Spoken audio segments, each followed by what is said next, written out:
Newsfirst Newsline with Faraz Shaukatali. Very good morning and welcome to Newsline, live from the Newsfirst studios in Dawson Street in Colombo and broadcasting on TV1. And this morning, there's only one Bond, James Bond, isn't there? Well, actually, the Bond is the talk of the town, and it has been for several weeks. And last evening, we were honoured and we secured an exclusive interview with the Auditor General of Sri Lanka, Mr. Gamini Vijayasinghe, which we will be carrying out shortly. We are also joined on the set this morning by the public interest activist, senior banker, Mr. Rusri Pala Tenakun. Very good morning to you, Mr. Rusri. Good morning, Father. And we'll go straight into it. Please join me, Mr. Rusri, and our viewers in listening to this exclusive interview with the Auditor General of the Republic of Sri Lanka, Mr. Gamini Vijayasinghe. Great privilege. Good evening, Mr. Gamini Vijayasinghe, the Auditor General of the Republic of Sri Lanka. Thank you for agreeing to be interviewed. Mr. Auditor General, I'd like to ask you, what was all this consternation at the court proceedings? We have reports that you were being intimidated. The Auditor General of this country were being intimidated. Were you intimidated? Did you feel intimidated? No, not that extent, but I think better to read all the verbatings for the last so many days happened in the court. Right. So it will be come out very soon with this all the report. Right. So then you can decide it, because Auditor General means one of the position. Yeah. So whether people has been properly respect to that position to be decided by somebody else, not me. Now, Mr. Risipala, very interesting. I asked him whether he felt whether he was intimidated and so on, and he says it wasn't like that. A rather modest man, but he then says that perhaps it's best if we were to read the verbatims, as he calls it, which were obviously made under oath. And he says that will then reveal, and we can make our minds up then. Yeah, Faraz, in keeping with this great position in this country, a unique position, he made it, I believe, in my opinion, he made it as more diplomatic as possible, to say the least. But it conveys a message. It conveys a message, definitely.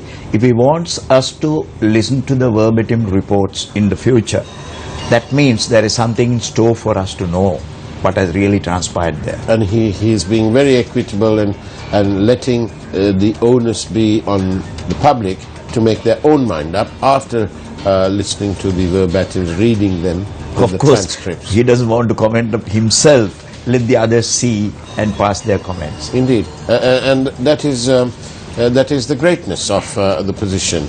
And let's carry on, shall we, Mr. Risipal, and listen to the rest of that interview. We've got about 9 minutes or approximately 10 minutes. Yes. Right.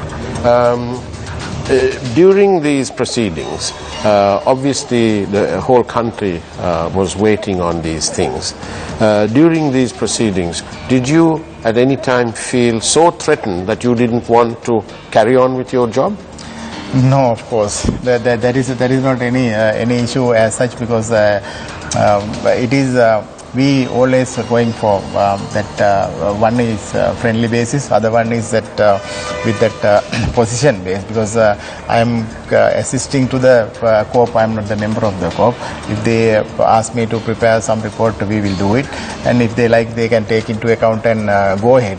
If they feel that report is not proper for them, then they can even throw it away. Right. So that's not a big issue. Right.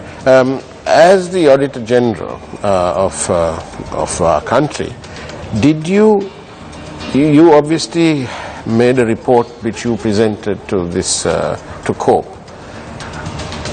Between the time you presented it and the last few days, have you changed your opinion? No, not at all. It's the same as what is in your report. Yes, because I can't change it. No, because Auditor General having only one opinion for particular case. Yeah. So that has been given. So anybody feel that there must be some controversial or some different opinion, that can be noted down. Yeah. But that doesn't mean that opinion can get changed. What is the mantra of that you expect from government officers in terms of when it comes to spending government money, or when it comes to procurement, basically in securing money for the government? What's your mantra? That, of course, it is a very good question. That's one of the basic fundamental principle of this report. So I have to think about the least cost of least risk. So that's the main principle of borrowing money from the overseas or in domestic market. Right. That should be followed it up by the central bank. Even central bank, all the manuals, all the other circulars has been properly mentioned that principle. Right. Even we go for any risky or any other problematic issues, Yeah. still that least cost is the main important principle. So the mantra, the guiding principle, the bottom line is the same, least cost. Yes. So when you're borrowing funds, you have to ensure that the least cost is achieved. Yeah, that is why that when you go for borrowings, they're talking about the bunch of debt. So Yes. then you have to find that different type of debt instrument, Yeah. and see whether when you get that together, Yeah. and to see whether what is the least cost. So when you consider all the different instruments, Yes. you must consider the one that will cost the government the least. That's the main principle. And would that be the same? So least cost, high risk, or least cost, least risk? It should be least cost and least risk. So That's the bottom line. That's the bottom line. And when you consider that as your mantra, and the mantra of all those in public service, because it's the nation's money that is involved, when you consider that, which in your opinion, in the opinion of the Auditor General, is the least cost? Is it the so-called direct placement, where the system of the average interest rate is the weighted average rate is taken into account, or a straightforward auction system? Yeah, well, that is one of the big issue and main issue in this case. But I don't much concern about this auction issue, because you know that in Sri Lankan market is a very infant market and very primary market. In Sri Lanka there is only few people handling. So about 15-16 dealers. 15-16 dealers, so they can get together and manipulate this auction. So what you're saying is the risk of manipulation is greater. Of course. Yeah. So that's why up to this point that central bank has decided to get that some based on some average interest rate, Yeah. based on the auction. Right. At the same time, most of the captive sources are again from the government side. So the captive sources being NSP, EPF, ETF and Sri Lanka Insurance Fund. like that. So therefore, at the same time, when you think about the total funds available for especially EPF, so there's no any other venue to put those money. There's Right. a huge amount, Yeah. other than the treasury bond and treasury bill. Right. So that's why they always decide about the get that weighted average interest rate. Right. So we have to consider all those factors Yeah. when you think about the least cost, Indeed. rather than least risk and least cost, Right. rather than going for just open auction. Now, Auditor General, I want to ask you, we have Minister Sujiva Senasinghe, who says that he's reported as saying that you were unable to answer a question. What is that question that you were unable to answer? This is not a half an hour, 1 hour discussion. It's Right. a long, lengthy discussion. Over We have, several several meetings. hundreds and hundred questions. So all the relevant questions have been answered. Right. So sometimes maybe some irrelevant question. It is not effective. It is not material for the decision of this issue. So what you're saying is that if you have not answered some questions, they were not material to the opinion of the Auditor General that has already been supplied. Yeah. Yes. Is So that yeah. a fair description? Yeah, that should be because I represent as being Auditor General. Yeah. So then I have to safeguard for my opinion. Actually, it is not safeguarding because this is the again representation for the COP. So I have given that decision, that opinion to the COP. COP has to be safeguard that opinion. Yeah. So instead of if some members feel that there is some further elaborations or something need. So of course that is completely open, but actually that doesn't mean that the General's decision to be changed. And what are these footnotes? Is that an attempt to change your decision or to water your decision? Yeah, that is again that's a same issue. And if one party feels that they need further elaborations or something to that notes available inside the report, so they can do it. That is the one they did it during last exercise. I see. So I think this had better be my final question.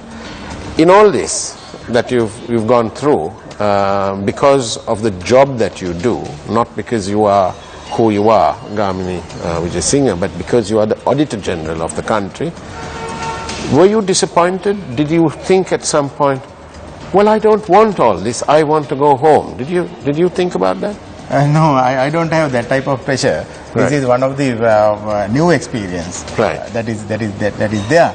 But still, I enjoy all those exercise. Palpitations. Yes. And final question then. On what do you base your findings and your opinion as Auditor General?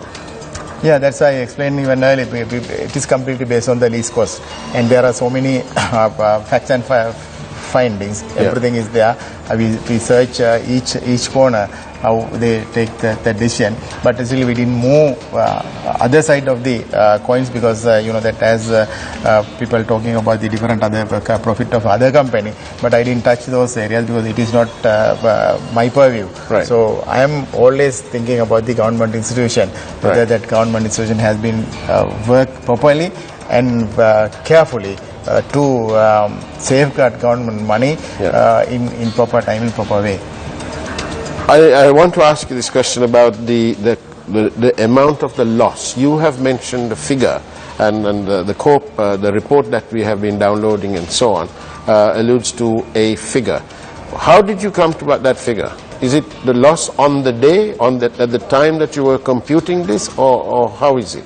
Yeah, well, that is also again another controversial, but I always explain that loss has been calculated for the particular point, particular moment when they take that wrong decision, what has happened to the this figure. I see. And nothing about the 30 years or 15 years. Yeah, so you have not gone into a speculation or to a projection. No. You are dealing with facts and figures on that at that time, at that moment. Yeah, that's the one. And there was definitely a loss. Yes. And are you, in your report, in your submissions, in your opinion to COPE, have you made it clear as to who you would hold responsible as the Auditor General? Yeah, I explained it with the all the officials, not the one singular person, because it has been involved all the other committees and things like that. Yeah. So many mistakes has been taken place. So we said that all the officers of the of this process is responsible. And that is the opinion of the Auditor General. Yeah. Thank you very much, Mr. Gamini Vijayasinghe, Auditor General of Sri Lanka. Thank you. Thank you. Well, there you are, Mr. Risipala. Some important points there, especially when it came to the calculation of the loss. He made it very clear. It was computed with facts and figures for the moment he says, I think he said the wrong decision was taken. Yes. At that moment, he calculated the loss then and there. Yes. He hasn't projected figures for over 15 years or 30 years. He's not done that. Yeah. Because he's dealing with the available evidence, Yes. the facts and the figures. Yes. And he went to great pains to explain that. Yes. What do you say? Yes. He has done the best that he could do in a situation like that, because if he did project it for 30 years or for future period, all those would have been presumptions. Yeah. Those presumptions may be holding good or may not be. Yeah. But what he has applied, the principle, holds good for every time, because what he has taken into account is whether the tender board of the central bank, Yeah. what they could have avoided to save the country so much of money. As he went on, least cost, least risk. Exactly. He explained it in different terms, Yes. but what it matters is the central bank could have, but their main task was to find money for the government. They were given a certain amount. Okay, you find this amount for us. Yeah. That was their task. Yeah. The public debts department. Yeah. And that they could have achieved in different ways. There were several options available to the central bank and the On public that debts day. department on that particular day, Yeah. or on any other given day. Any time, actually. Depending on the anytime, depending on the circumstances prevailing, they would go for the best choice. Yeah. In this instance, strangely, they have not done so. So if we were to put this in relative terms, in Yes. terms that are the general public Yes. will understand. Yes.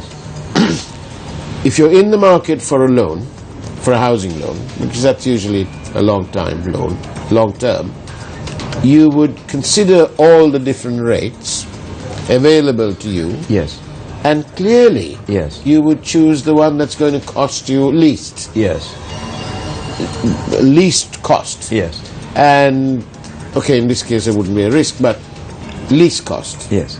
And whether there was some hidden thing, was it just a low rate just for 1 year or 2 years, and then the real thing will kick in? So obviously you as a borrower, you're making the same choice that we were, as the country, are paying the governor of the central bank to lead us to ensure that the monies that the country is borrowing is done at least cost. The cost of funds must be kept to minimum, and the risks should be minimum. For Why us- can't anybody else understand this? For us, very interestingly, Arjuna Mahendran's role, the exact role in this whole episode, Yeah. is very clearly coming out at this particular instance. You know, the report says the public debts department, before they finalized the offers, Yeah, they contacted the governor, yeah, and the governor gave reasons for going beyond what was asked for at a more risky, at a more costly rate. He gave two reasons. One is, he said, the government is in need of more money at that moment, and that we know was a state affair, because in addition to the 13 billion that was required for the cash flow requirement of the next month, yeah. the government created this, some official created the situation Yeah. where they needed 15 billion over and above that. This 15 billion emanating from that meeting. Exactly. The meeting the Prime Minister in Parliament said, the Minister of Finance was there, the Governor of the Central Bank was there, and the Minister of Highways, Kabir Hashim, was there. Yeah. The Prime Minister either forgot or decided to, I don't know, but he did not mention that Malik Samaravikrama was there. Yeah. I must point out that at that time Malik Samaravikrama was not a member of Parliament. He was, apart from being a friend of the Prime Minister, which we all know about, he was the head of the party, the United National Party. But he admitted it. He did. He admitted it to a journalist who Yeah. called, to this young journalist who had just become a journalist, actually. Let me come back to the point. That is, he gave one reason as the want of money for the government. Yes. Second reason, a reason that not many people went into in detail, that is the exercise orchestrated by the governor himself in increasing the policy rates in this country by himself without the approval of the monetary board. Right, which That he would necessarily need Yes. according to the Monetary Law Act. he got subsequent approval. Right. He got the approval on the 6th of March, Yes. but this happened on the 27th. On Of the day, 27th of February. Yes. On the day the bond closed. Yes. Same day, contrary to a previous decision the monetary board has taken not to change the policy rates in this country for another 1 month. Yeah. Contrary to a decision, he changed it on 27. That's he right. increased from 5 to 6.5. And that's in the report. That's in the report. Indeed. So those 2 points that he has made clearly prove that he was behind this decision to raise the amount, to increase the amount more than what was asked for from the primary dealers. Do you think that he could have made a mistake and then he didn't have the necessary expertise to be the governor? Of course, we can conclude it that way. That That's right. Well, it's debatable. He has never been a governor or a high-ranking central banker anywhere. Yes, he was an investment banker. He has been an investment banker, dealing with other people's money, virtually gambling with other people's money. Well, as all investment bankers That do. is the role of the investment bankers. Yeah. And there also, we have got reports that he has miserably failed in some places. Is it? I don't know that. Yeah. But back to this issue. The laws in this country, it's all written down. So we have the Monetary Law Act, which says that it is the monetary board that must make these decisions. Yes. And it is those decisions that the governor, who is also the chairman of the monetary board, must take to the central bank and implement thereafter. Yeah. I will take you. Am I right in thinking that there is no solo role here? I'll take you to a more very sensitive area in this one. You know, when the Prime Minister says he directed the governor of the central bank to drop the direct placement method and to go only for auction method, he never reported this to there is no record in this. Yeah. He, or having reported this situation or instructed his subordinates in the central bank to start that method. Right. Those in the public debts department were unaware of a decision like that. They kept to the Is practice. that clear from the COPE findings? It is very clear. That is why for us, when 13 billion was required, why did they go only for 1 billion? Coincidence. My God. I mean, why? What is the logic of it? How do you find 13 billion, fulfill the requirement of the government by advertising for one? By asking 1 billion. Perhaps they knew that they were getting some other monies in the forms of taxes or whatever. They paved the way surreptitiously for one person who was in the know of the government's requirements to bid, whereas the other primary dealers were not having the privy to that. And when he changed the rate of interest, contrary to that decision of the monetary board, 23rd, he did so. And do you think any of the primary dealers knew what he was doing? Nobody knew. In fact, that was a very big uproar in the market. They found because he appeared to be changing. Definitely, you know the significance of that is, if the change of the policy rates were announced earlier, Yeah. the rates that the other primary dealers offered for Yeah. this particular bond Yeah. would have been much different. Right. I mean, they were kept in the dark, Yeah. whereas one person was privy, apparently, Yeah. to the needs of the government, to the amounts that were needed. I mean, do you see some strange coincidences? The unorthodox committee meeting in the finance ministry decides that they want 15 billion. Because the composition, we maintain that composition is somehow tainted by the presence of a non-state official at that meeting. Very unorthodox at that. Yeah. On that point. Yeah. And that committee decides they want 15 billion in addition to the normal cash flow requirement. Yeah. Strangely, the alleged company which seems to have earned a massive profit in this whole episode Yeah. tenders for exactly 15 billion. Amazing. I mean, if you want to take it as a coincidence, please take it. Yeah. And secondly, the second coincidence, Yeah. the government wants for a cash flow requirement 13 billion. Yeah. This company gets a time extended demand coming from the Bank of Ceylon on their behalf exactly for 13 billion. Another coincidence. Another strange coincidence. Right. My God, I don't know whether the Corp, in their limited sphere and limited time, whether they had time to go into these things. But I am sure if a public inquiry is held where people could go and make their case, extract these things based on the information available, a lot of other things will come. The behind the scene operations that have gone into this whole affair, which I am sure the Corp was not bothered to find out. Please write a book about it. But last question. Mr. Rusipale, I think we need to delve into philosophy for the answer to this question, which is, do you think, Mr. Rusipale, that the fear of losing power corrupts one's conscience? Do you think that's what has happened? Yes, it is, and it is more grave in a situation where people who come to power who are hopeless of power. It affects more.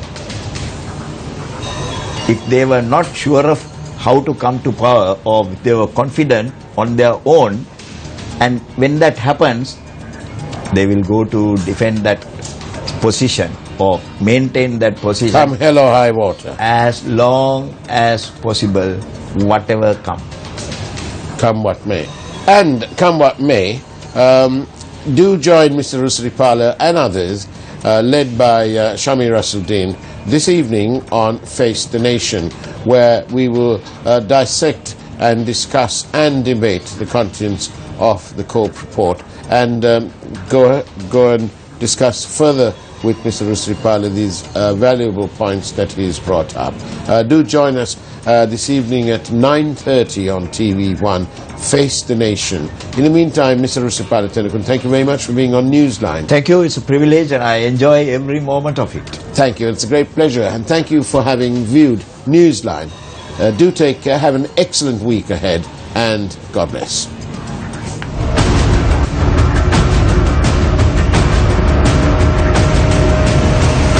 Newsfirst Newsline with Faraz Shaukat Ali.